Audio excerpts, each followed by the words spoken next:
Shalom and welcome to 2 Minutes of Torah. This is the fourth and final shiur on the topic of Down syndrome. First one, we mentioned the difference between a shota and someone with Downs, not necessarily the same at all. Number two, we mentioned the idea that there's strengths and weaknesses with every person, and so too with someone with Downs. Maybe some of the weaknesses are more pronounced, that's true. Third shiur, we mentioned that the happiness of someone with Downs, chas v'shalom, should never be compared to someone who's happy on drugs. That's an escape from reality, while someone with Downs just sees the positive aspects of reality, something that we should learn and emulate. Finally, I'd like to just mention one last idea. It's a beautiful phrase that I think is such an appropriate phrase for all parents and anyone involved in chinuch.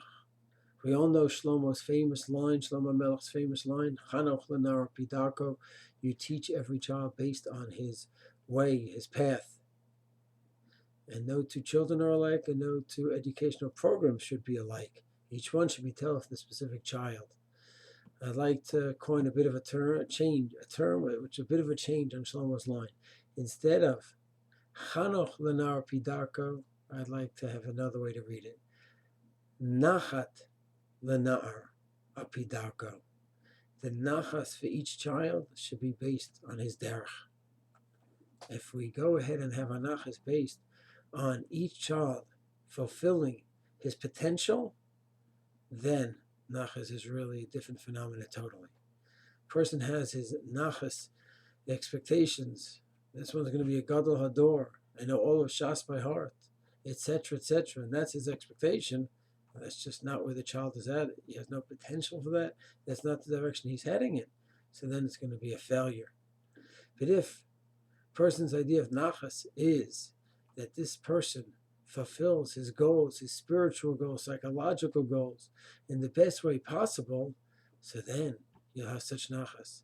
And a per child who's a genius, and you help him develop to reach his potential, his spiritual potential, psychological potential, etc., then you'll have nachas.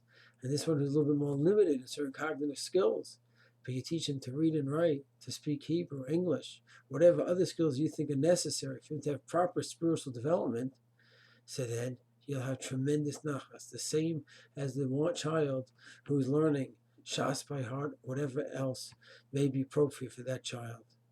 Each child, whatever his potential is, if you help him reach it, and he is a gibor in activating his potential and working hard at it, so then no matter what it is nachas.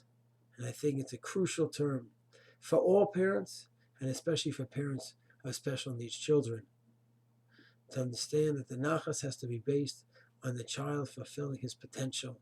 And you have to objectively assess potential as best as possible and just run with it.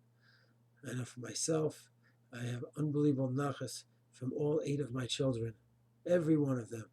And Shlomo, the fact that I think he is fulfilling his potential, reading, writing, learning Kodesh, learning Kol, learning how to interact with people, to daven, etc., etc., etc. And the way I see it, he is a gibor who's fulfilling his potential. I have incredible nachas and simcha from him. And I wish nachas to everyone, that all of us, from all of our children, whatever cognitive and psychological level each one is on, that each one can fulfill his potential, and that each parent can have the wisdom to see the potential and to have nachas from the child reaching his or her potential. Shalom.